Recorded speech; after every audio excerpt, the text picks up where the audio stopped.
Oke GM semuanya, selamat pagi. Dan ya, kita punya beberapa kabar buruk adalah gimana ya bilangnya ya. Ini udah November dan mau Desember ya. Ada regulasi baru, dilarang mempromosikan exchange ilegal di Indonesia.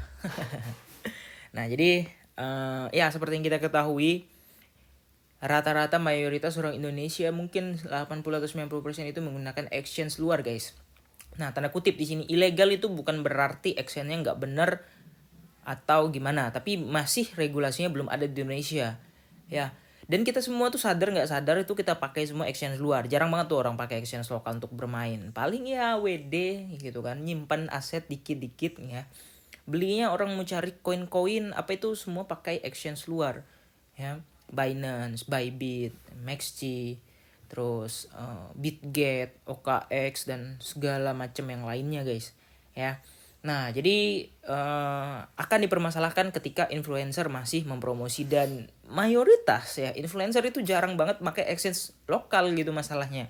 Kenapa? Yang pertama, minim feature ya. Yang kedua, minim likuiditas gitu. Nah, kita nanti tunggu titik terangnya lah kayak gimana. Tapi untuk sementara waktu, kalau teman-teman mau main ya silahkan lah bermain di exchange sesuka kalian. Tapi ingat ya, karena ya namanya resiko ya, mungkin ya kayak kemarin ya, kayak yang kemarin-kemarin ya exchange lokal luar itu kena blok segala macem gitu ya. Nah, jadi kalau aku sih ya masih tetap bermain di tempat yang aku mau main gitu ya, mau main dimanapun ya bebas, karena aku kan pakai Bitget sama Binance gitu. Jadi sebenarnya yang menjadi permasalahan adalah regulasi Indonesia itu belum ada gitu. Jadi apakah kalian harus ke toko kripto untuk trading feature yang belum bisa ya kan? Kalau main spot ya sama aja sebenarnya, karena likuiditasnya likuiditas dari Binance gitu ya, sama satu likuiditas gitu. Oke.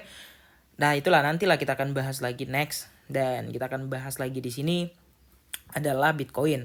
Nah, tadi malam kami udah nge-short dari area sekitar berapa? 382 ya, 382, 381 di situ ya. And then tadi malam udah mengalami penurunan yang cukup lumayan, yaitu sekitar 1%-an, dan sekarang mantul lagi naik. Nah, jadi tadi malam aku udah nge-short BTC TP1, ETH TP1. Sebenarnya cukup sih ya.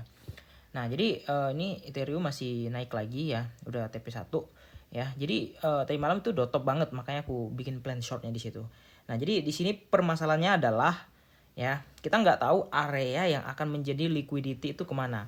Karena tadi malam ini aku udah yakin turun gitu, tanda kutip ya, aku udah yakin turun. Kenapa? Karena udah sesuai dengan prediksi di time frame besarnya gitu. Dan sekarang kalau kita perhatikan masih naik lagi. Apakah masih valid AMD-nya? Selagi area 385 belum terjebol ya, karena kutip ya, belum terjebol nih, belum terjebol, bukan nggak kejebol ya, belum terjebol, artinya masih bisa sangat-sangat valid. Dan di sini menjadi permasalahan juga adalah BTC dominance ya. Nah, pertanyaannya adalah BTC akan pergi ke harga berapa gitu ya.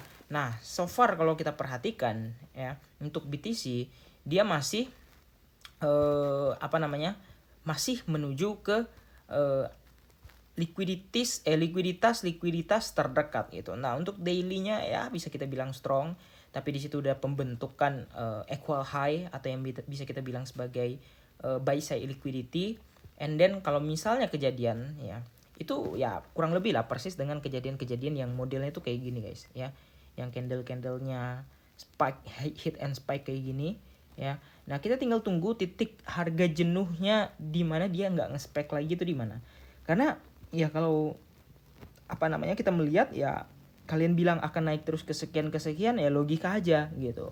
Selama overall setahun Bitcoin naik terus, di fase akumulasi belum ada yang seperti ini gitu ya, apapun alasannya, karena tetap akan ada pullback. Nah, sesuai plan aku kemarin, aku bilang sebenarnya plan yang dikasih sama insight yang dikasih sama insider itu adalah BTC akan koreksi mulai di minggu kedua Desember gitu. Nah, tapi aku udah wanti-wanti dari sekarang. Kenapa? Kenapa diwanti-wanti? Ya karena biar apa ya? Ya aku nggak tahu ya di situ di minggu kedua itu apakah dia berhenti naik atau dia udah crash dulu, mulai crash atau udah terlanjur crash di minggu kedua. Tapi kalau di feeling aku ya, feeling aku doang nih, bukan analisa nih, feeling aku doang, itu adalah area yang mungkin udah mulai akan bearish besar gitu ya di minggu kedua Desember. Nah, jadi artinya kita masih punya sekitar 2 minggu lagi guys ya untuk menikmati fase chip chop kayak gini ya. Nah, jadi kalau kalian bilang menargetkan 40.000 masih possible nggak? Ya kita lihat aja. Kalau mungkin possible 40.000 sebenarnya it's okay, nggak masalah gitu. Karena pullbacknya nanti pun tetap akan 40% minimal ya. Kalau 40% artinya Bitcoin kalau misalnya di 40.000 misalnya 40, kalau 50%-nya itu sekitar 20.000. Berarti kalau misalnya dia 40% berarti di sekitar 26 25 ya, masih masuk plan aku lah ya. Nah, untuk sekarang kita melihat Bitcoin ini memantul gitu ya. Tapi area short aku sebenarnya masih di sini dan aku udah TP sih ya.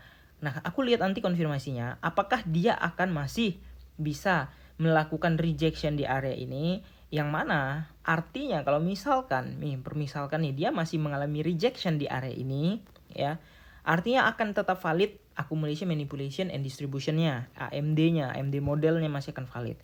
Tapi kalau misalkan close nanti jam 2 ya, ini Asia ya, ini masih Asia nih, ngepam nih selalu kayak gitu ya, di jam 38 di harga 38.000, di atas 38.300 lah ya, di atas ini lah ya, di atas yang week kemarin, high kemarin, sorry ini bukan high kemarin, ini high kemarin itu kan di 384 ya. Ya kita ambil lah range 383 ya, 383 gitu ya. 383 itu adalah area yang mana akan menjadi area yang sangat-sangat signifikan untuk naikkan untuk melakukan short. Tapi kalau candlenya kayak gini, wah ini udah say goodbye lah untuk shortnya sementara waktu ya. Nah, kita ketinggal cari titik atasnya lagi, oke? Nah, jadi ya semua akan ada konsekuensinya daripada tren ini ya. Kalau misalkan invalid, aku akan kabarkan di plan nanti malam. Tapi aku punya beberapa koin yang akan dibahas. Ada yang minta bang bahas hot sama ICP nanti sore ya. Videonya ntar sore aku buatin, oke? Kira-kira kita jangan lupa untuk like dan subscribe. Makasih udah nonton video ini. Ya, selamat mengakhiri November kita. Sebentar lagi besok kita udah masuk ke Desember dan ya winter. See you in the next video.